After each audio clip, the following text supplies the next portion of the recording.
ఇంకొక 10 రోజుల్లో హలీం సీజన్ అయిపోతుందని తెలియంగానే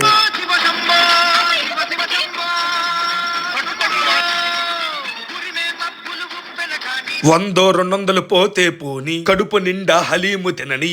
ఏంది సేటు అయ్యి ఉల్లిపాయలు అనుకుంటున్నారా, బాదం పప్పు అనుకుంటున్నారా, ఒరే ఒరే ఒరే అల్లూరే మైసూరు పాక్ అనుకుంటున్నారా, హలీం అనుకుంటున్నారా? ఆర్కే ఫుడ్ అంటే కంటే ఎంత అభిమానం ఏందిరా బాబు. కుప్పలు కుప్పల బాదం పప్పు నెయ్యేసి తిప్పతానే ఉన్నారు. తినేటప్పుడు ఎన్ని తగులుతాయో తెలియదు కానీ స్మెల్ అయితే అదిరిపోయింది.